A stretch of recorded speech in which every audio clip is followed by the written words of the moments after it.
दीपोत्सव का एक कार्यक्रम मां सरयू की आरती के कार्यक्रम ने भी कुछ नए रिकॉर्ड बनाए होंगे। कुछ ही देर में उसकी घोषणा भी होगी। मेरे साथ बोलेंगे जय श्री राम, जय जय श्री राम, जय जय श्री राम। आप देख रहे हैं जनपद news, news and views. Ayodhya की दिवाली इस बार फिर से पूरी दुनिया का ध्यान आकर्षित करने में सफल रही। रामनगरी ने अपने नाम एक और बड़ा कीर्तिमान स्थापित किया है। देश भर में दीपावली का उत्साह है। बुधवार को छोटी दीपावली के मौके पर सबसे ज्यादा धूम अयोध्या के दीपोत्सव 2024 की है। भगवान श्री राम की जन्मभूमि अयोध्या में इस साल 25 लाख से अधिक दिए जलाकर नया रिकॉर्ड बनाया गया है।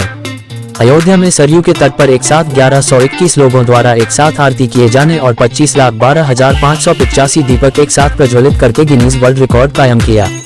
उत्तर प्रदेश के मुख्यमंत्री योगी आदित्यनाथ ने Guinness book of world records द्वारा प्रमाण प्राप्त किए।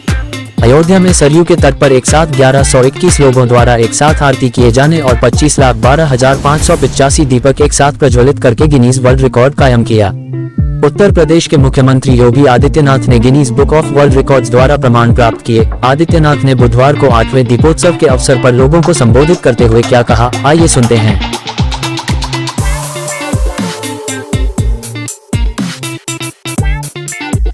प्रेरणा देने वाला धर्म है, सबके कल्याण का मार्ग प्रशस्त करने वाला धर्म है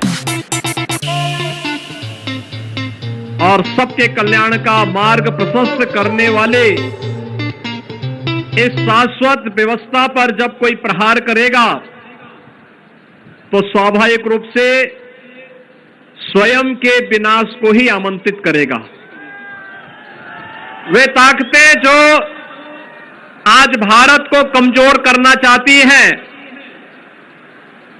वे समाज को बांटने का काम उसी रूप में कर रहे हैं जैसे कभी त्रेता युग में रावण और उसके अनुयायी कर रहे थे। बहनों और भाइयों, नाम का अंतर है।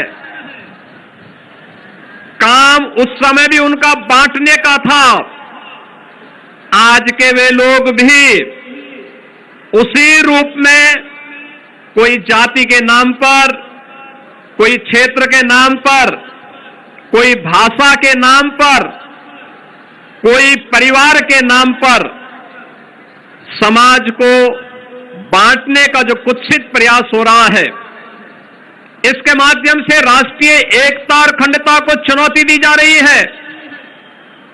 ये दीपोत्सव हम सबको एक नई प्रेरणा देने का एक अवसर है। याद रखना, हम सबको इस बारे में स्मरण रखना होगा।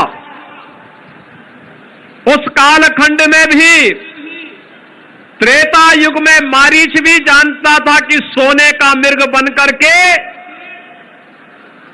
मेरी क्या दुर्गति होने वाली है। उस समय इंद्रजीत और कुंभकर्ण भी जानता था कि श्री राम से दुश्मनी की क्या कीमत चुकानी पड़ेगी, और स्वयं रावण भी जानता था कि राम स्वयं जगत नियंता, स्वयं श्री हरि विष्णु के ही अवतार हैं।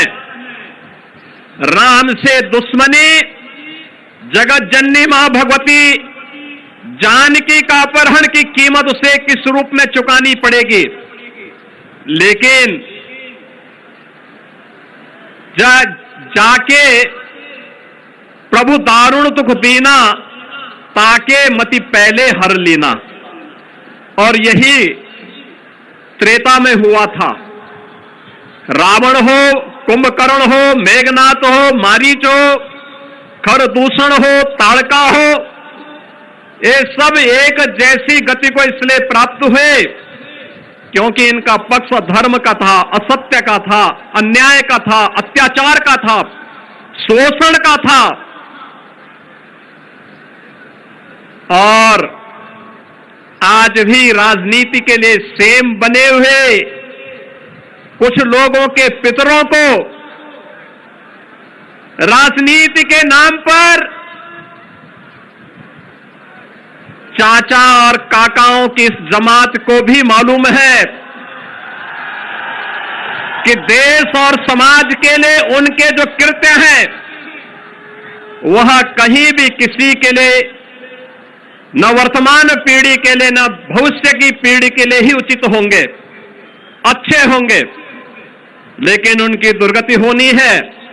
इसलिए वे लोग भी आज फिर वही कार्य कर रहे हैं, बांटने का काम, आपस में विभाजन करने का काम, ऐसे ही लोगों को प्रश्रय देने का काम कर रहे हैं जो कार्य कभी रावण ने किया था, जो कार्य कभी दुर्योधन और दुशासन ने करने का किया था, और उसके परिणाम क्या हुए थे यह हर कोई परिणाम के बारे में जानकारी रखता है।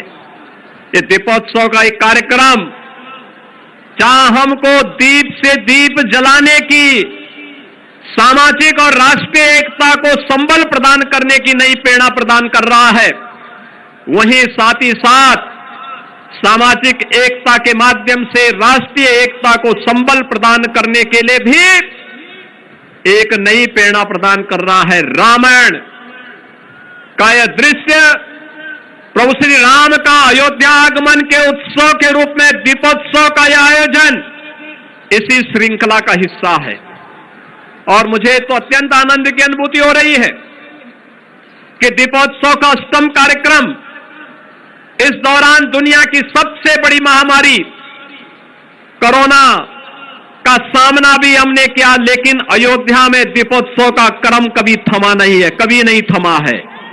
कोरोना कालखंड में भी यहां पर एक नए रिकॉर्ड बनते गए, और मैं मानता हूं आज फिर दीपोत्सव का एक कार्यक्रम, मां सरयू की आरती के कार्यक्रम ने भी कुछ नए रिकॉर्ड बनाए होंगे।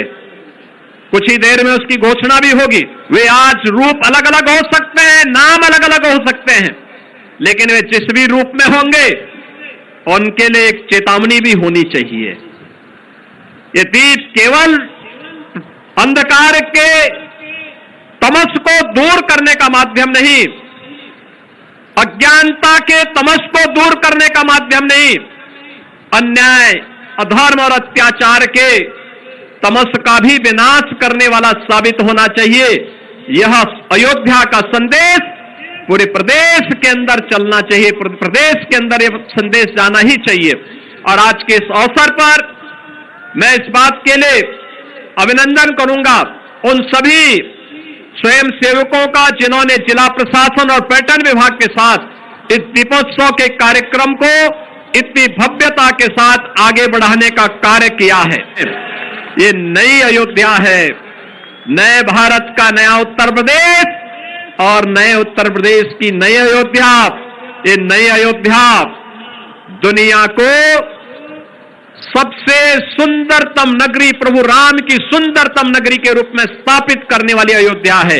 ये कम से कम एक उस परिवार के पास जरूर जाना जिसके पास अभाव है, आप उसके अभाव को अपने भाव के साथ जोड़ करके दीपावली के आनंद को और अच्छे ढंग से आगे बढ़ाने का कार्य अवश्य करना।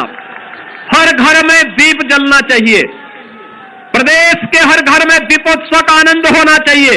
इस विश्वास के साथ आप सबको दीपावली की ढेर सारी बधाई और मंगलमय शुभकामनाएं।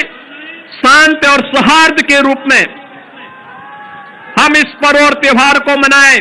अयोध्या का यह संदेश पूरे प्रदेश के अंदर हर सनातन धर्मावलंबी के पास पहुंचना चाहिए।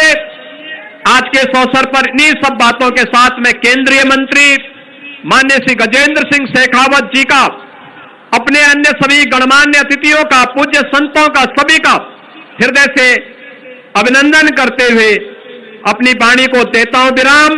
मेरे साथ बोलेंगे जय श्री राम, जय जय श्री राम, जय जय श्री राम।